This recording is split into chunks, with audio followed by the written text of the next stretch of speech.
ꯅꯨꯡꯁꯤꯖꯕ ꯑꯩꯒꯤ ꯏꯌꯥꯝꯕ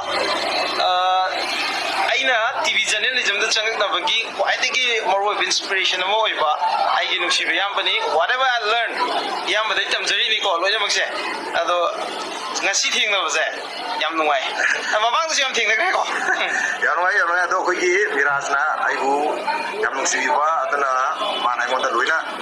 ꯀ꯭ꯔꯦꯗꯤꯠꯁꯦ ꯄꯤꯁꯤꯟꯕꯤꯔꯤꯅꯤ ꯑꯗꯨꯕꯨ ꯃꯥ ꯃꯁꯥꯗ ꯌꯥꯝꯅ ꯃꯉꯣꯟꯗ ꯄꯦꯁꯟ ꯑꯃꯁꯨ ꯌꯥꯎꯖꯕ ꯌꯥꯝꯅ ꯀ꯭ꯋꯥꯂꯤꯐꯥꯏ ꯑꯣꯏꯖꯕ ꯌꯥꯝꯅ ꯀ꯭ꯌꯨꯔꯣꯁꯤꯇꯤ ꯂꯩꯖꯕ ꯑꯗꯨꯝꯕ ꯃꯈꯜꯒꯤ ꯑꯩꯈꯣꯏ ꯁꯤꯗ ꯊꯦꯡꯅꯔꯦ ꯕ꯭ꯂꯨ ꯃꯨꯟꯁꯇ ꯈꯤꯇꯪ ꯈꯪꯍꯧꯗꯅ ꯑꯩ ꯆꯥ ꯊꯛ ꯂꯥꯛꯄꯅꯦ ꯃꯣꯏꯁꯨ ꯆꯥ ꯊꯛ ꯂꯥꯛꯄꯗꯒꯤ ꯊꯦꯡꯅꯔꯦ ꯑꯗꯨꯕꯨ ꯑꯩꯈꯣꯏ ꯃꯤꯔꯥꯖꯅ ꯍꯥꯏꯕꯤꯔꯤꯕ ꯃꯌꯥꯝꯁꯤ ꯑꯩꯕꯨ ꯃꯌꯥꯝꯕ ꯑꯃ ꯑꯣꯏꯅ ꯍꯥꯟꯅꯗꯒꯤ ꯑꯩꯈꯣꯏ ꯃꯤꯔꯥꯖ ꯇꯤꯚꯤꯗꯒ ꯌꯥꯎꯗ꯭ꯔꯤꯉꯩꯗ ꯑꯩꯕꯨ ꯑꯗꯨꯝ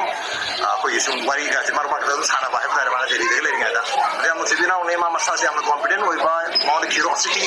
ꯑꯗꯨꯝ ꯑꯟꯗꯥꯏꯟ ꯀ꯭ꯌꯨꯔꯣꯁꯤꯇꯤ ꯑꯃ ꯂꯩꯖꯕ ꯑꯗꯨꯒ ꯏꯕ ꯄꯥꯕ ꯌꯥꯝꯅ ꯄꯥꯝꯖꯕ ꯑꯗꯨ ꯉꯥꯡꯕ ꯁꯛꯄꯁꯨ ꯑꯩꯈꯣꯏ ꯗꯤꯕꯦꯠꯇ ꯀꯩꯗ ꯌꯥꯝꯅ ꯐꯖꯅ ꯇꯧꯕ ꯑꯗꯨꯝꯕ ꯏꯅꯥꯎꯅꯤ ꯃꯥ ꯌꯥꯝ ꯀꯣꯟꯐꯤꯗꯦꯟ ꯑꯣꯏꯕꯅꯤ ꯑꯩꯉꯣꯟꯗꯒꯤ ꯀꯩꯝ ꯇꯝꯕ ꯅꯠꯇꯦ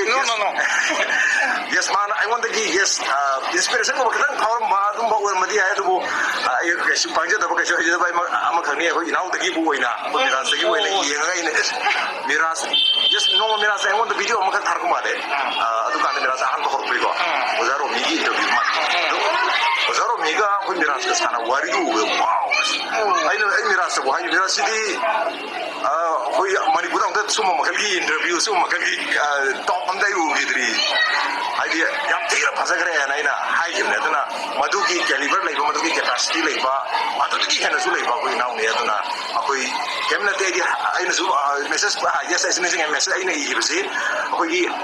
older generation younger generation will always be smarter and better. Right now, I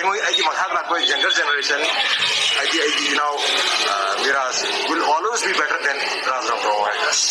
I'm very emotional now. I'm emotional. I'm very emotional. Adunane Mangonda Manipuri phenomenal revolutionary journalism. Whatever I learned, not just me. Aduga Manipura journalism the no changing we apamba lady but Haron Mayamo to lazy. I question to Paya Gaidana to live journalism. I'm effective over professional in a man, the loner river. Aduga Ichikelo in a credible over professional loner is Darasa is one of the big reasons I has again